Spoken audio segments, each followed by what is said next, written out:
మీ business ఏదైనా మీ ఊర్లో promotion చేయాలంటే అది సుమన్ టీవీతోనే సాధ్యం. ఇప్పుడే సంప్రదించండి.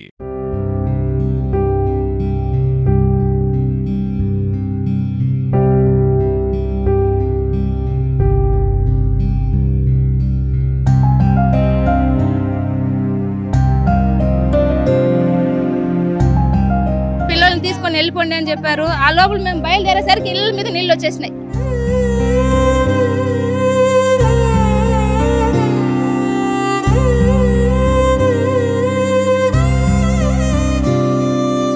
ఎవరి దగ్గర నుంచి మాకు ఏ హెల్ప్ లేదు సార్.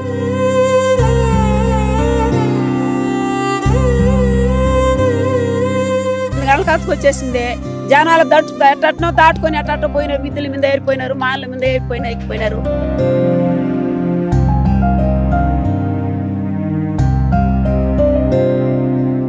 నాలుగు అడుగులు మట్టి వచ్చేసి ఉండాలి. ఇళ్లతో నాశనం అయిపోయినాం. గుడ్డలు లేదు కట్టుకునేదానికి, వండుకునేదానికి గ్యాస్ లేదు, గిన్నెలు లేదు.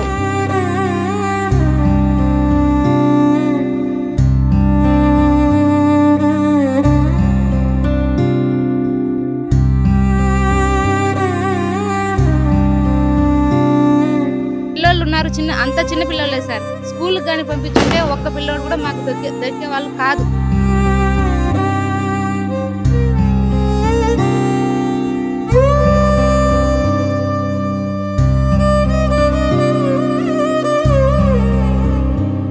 పిల్లలు స్కూల్కి అయితే స్టెప్స్ కూడా లేవు సార్. ఒకవేళ స్కూల్లో 9కి 9:30కి ఆ టైంలో ఏమైనా జరుగుంటే ఒక పిల్లోడు కూడా మాకు కనిపించేవాడు కాదు. మేము వాళ్ళని కాపాడుకునే ఉన్నాం సార్.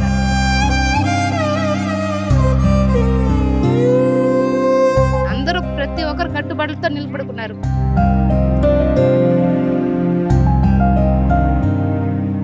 అన్ని చనిపోయింది సార్. ఒకే ఆవు లేదు, 2 మిగిలింది చిన్నది. అట్నే అరుస్తుంటది పాలు లేక. అది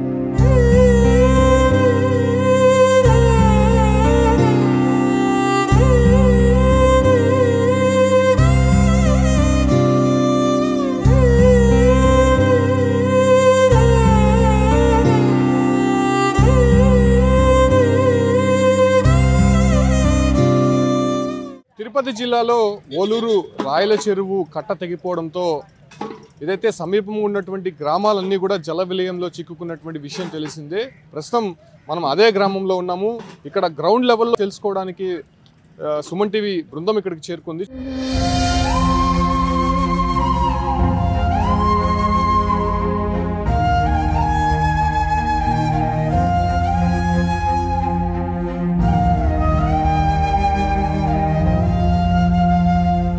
చూడొచ్చు ఎంత దయనీయమైనటువంటి పరిస్థితి ఇక్కడ ఉన్నటువంటి ప్రజలు ఎదుర్కొంటున్నారో. మొత్తం ఇళ్ళన్నీ కూడా బురదమయంగా అయిపోయాయి. మొత్తం ఉన్నటువంటి సామాన్లు కావచ్చు, అంటే బట్టలన్నీ కూడా బురదలో చిక్కుకొని వీళ్ళంతా కూడా దాదాపు 2 రోజులుగా నానా ఇబ్బందులు పడుతున్నారు. కరెంటు కూడా పూర్తిగా తెగిపోయినటువంటి పరిస్థితి.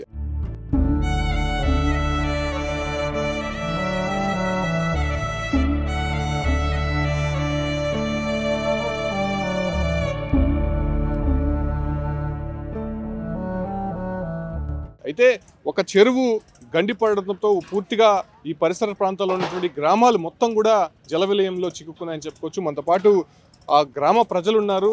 కలత్తూరుకు సంబంధించినటువంటి గ్రామంలోనే ఉన్నాను. ఈ గ్రామమే ఎక్కువ ఎఫెక్ట్ అయిందని చెప్పొచ్చు. సో ఈ గ్రామం నుంచి ప్రజలు ఉన్నారు. సో చూడొచ్చు, వెళ్తున్నటువంటి నీటిలోనే వాళ్ళు ఈ రకమైనటువంటి పరిస్థితిని ఎదురు చూస్తున్నారు. అంత ఉన్నారు గ్రామస్తులు. మరి ఏంటి, ఎన్ని గంటలకు జరిగింది అసలు? ఏ టైంకి ఇక్కడ మీ ఇళ్ళకి నీళ్ళు వచ్చేది? 8 గంటలకంతా వచ్చేసి సార్. 8 గంటలకంతా వచ్చేసింది. జనాలు ఎట్టనో దాటుకొని అట్ట పోయినారు. మిద్దెల మీద ఏరిపోయినారు, మాళ్ళ మీద ఎక్కిపోయినారు. గొడ్లు, ఆవులు, మేకలు, కోళ్ళు అన్ని కొట్టుకొని పూడ్చింది. అన్ని చనిపోయింది. ఏం బతకలా, అన్ని పూడ్చింది. పోయి నాశనం అయిపోయినాం. బియ్యం మూటలని, వండుకునే గిన్నెలు లేదు, కూడులు లేదు. ఫస్ట్ చస్తున్నా. మట్టి అంత ఎత్తు వచ్చేసి ఉన్నది. 4 అడుగులు మట్టి వచ్చేసి ఉండాలి. ఇళ్లతో నాశనం అయిపోయినాం. గుడ్డలు లేదు కట్టుకునేదానికి, వండుకునేదానికి గ్యాస్ లేదు, గిన్నెలు లేదు. అట్ట పరిస్థితి. తెల్లవారుజామున తెగింది కదా కట్ట. సో ఆ టైంకి ఇక్కడికి నీళ్ళు వచ్చే టైంకి మీకు తెలియలేదు? తెలలేదు సార్, మాకు తెలియదు. మాకు తెలిసి ఉంటే మేము ఉత్సాహంగా ఉండి ఉంటాము. మా తెలని పాట జరిగిపోయింది. సో ఇక్కడ ఉండేటువంటి కొంతమంది గ్రామస్తులు ఉన్నారు. కాదమ్మా, అంటే చాలా దూరం ఉంది చెరువు. సో ఈ ప్రాంతానికి రావడానికి చాలా టైం పడుతుంది కదా వాటర్. ఎందుకంత త్వరగా వచ్చింది? సో ఇళ్లలో కూడా దూరేసినటువంటి టైం పడుతుందని అనుకున్నాం సార్. కాకపోతే మాకు మామూలుగా ఇప్పుడు చెప్పేవాళ్ళంట, కాకపోతే మాకు వచ్చేది కాదు. సరే చెప్తున్నారు కాబట్టి మేము అంత అలర్ట్గా లేము. ఆ నుంచి వచ్చేసరికి మనకి అంత రాదులే, నీళ్లు తగ్గిపోతాయని మేము అనుకున్నాము. కాకపోతే నీళ్ళు వచ్చేసినాయి. పిల్లలు ఉన్నారు, అంత చిన్న పిల్లలే సార్. స్కూల్కి కానీ పంపించుంటే ఒక్క పిల్లోడు కూడా మాకు దొరికే వాళ్ళు కాదు. ఇంకా మేము చెప్పారు, జాగ్రత్త పడినాము. ఆడ వరకు వచ్చాము. వచ్చిన తర్వాత చూస్తే ఆ లోపల నీళ్ళు వచ్చేసాయి. మేము వెళ్ళేసరికి మా వెనకాల నీళ్ళు వస్తూ ఉన్నాయి, ఎక్కువ నీళ్ళు. పిల్లలు స్కూల్కి అయితే స్టెప్స్ కూడా లేవు సార్. ఒకవేళ స్కూల్లో ఒక 9కి 9:30కి ఆ టైంలో ఏమైనా జరుగుంటే ఒక పిల్లోడు కూడా మాకు కనిపించేవాడు కాదు. మేము వాళ్ళని కాపాడుకునే వాళ్ళం సార్. అందరూ ప్రతి ఒక్కరు కట్టుబడులతో నిలబడుకున్నారు. ప్రతి ఒక్క ఇంట్లో మట్టి ఉంది సార్, ఒక్క వస్తువులు కూడా లేవు. అందరూ కట్టుబడులతో నిలబడ్డారు. అందరూ వచ్చేవాళ్ళు చూసేవాళ్ళు కానీ ఏముంది ఏం జరిగింది ఇదే విధంగా అడుగుతున్నారు. కానీ ఎవరి దగ్గర నుంచి మాకు ఏ హెల్ప్ లేదు సార్. వచ్చి చూస్తూ ఉన్నారు. కట్టుబడులతో ఉన్నామంటే చిన్న పిల్లలను పెట్టుకొని మీరు ఆలోచించండి. కరెంటు కూడా లేదు, ప్రతి ఒక్కటి అలానే ఉంది సార్. అది జరిగింది విషయం చెప్పారు కాబట్టి ఇంకా ఇంతవరకు రాదని మేము అనుకున్నాము. సరే మీరు వెళ్ళిపోండి, పిల్లల్ని తీసుకొని వెళ్ళిపోండి అని చెప్పారు. ఆ లోపల మేము బయలుదేరేసరికి ఇళ్ళ మీద నీళ్ళు వచ్చేసినాయి.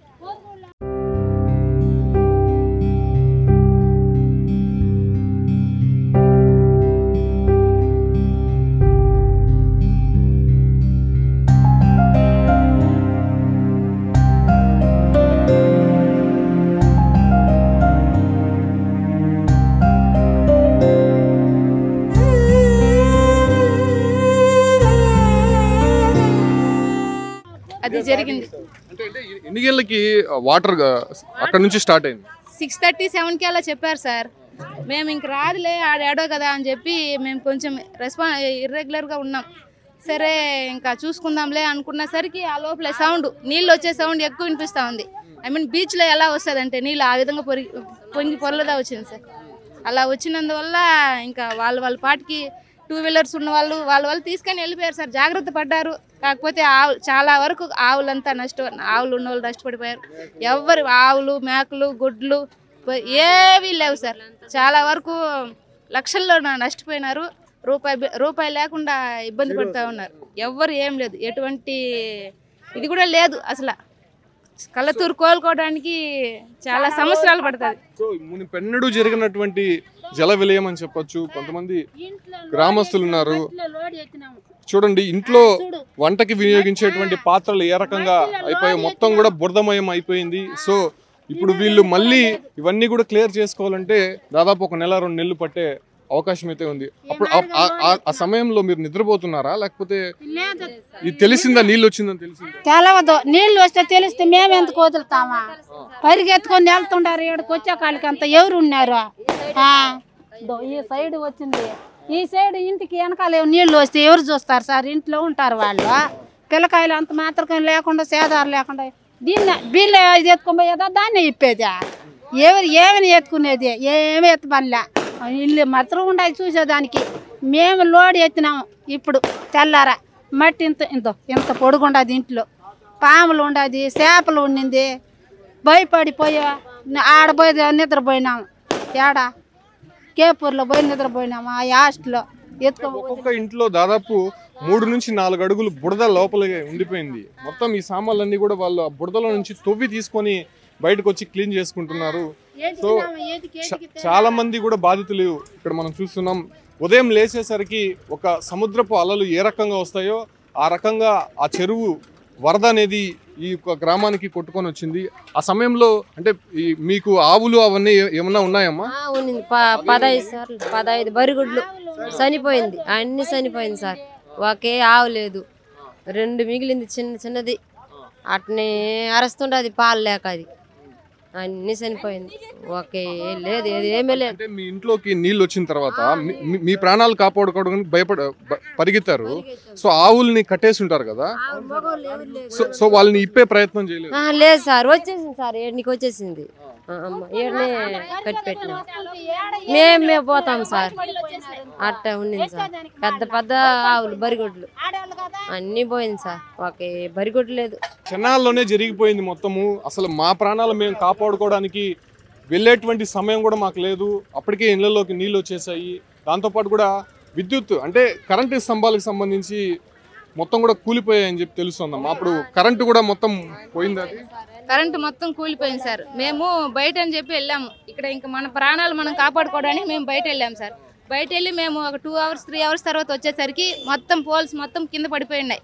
ఎవరింట్లో కరెంట్ లేవు. పోల్స్ కానీ గోడలు కూడా పగిలిపోయినాయి సార్. ఇంటి గోడలు కూడా లేవు, మొత్తం పగిలిపోయినాయి. సగానికి సగం మందికి ఇంటి గోడలు లేవు, పగిలిపోయినాయి సార్.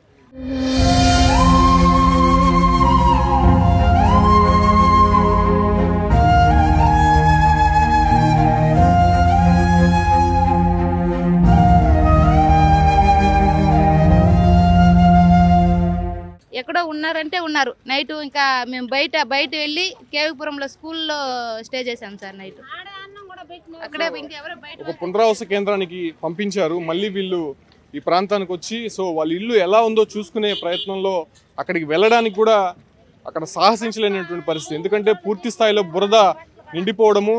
సో కంప్లీట్గా ఈ రకమైనటువంటి ఫ్లోటింగ్ ప్రతి వీధిలో కూడా కనిపిస్తోంది.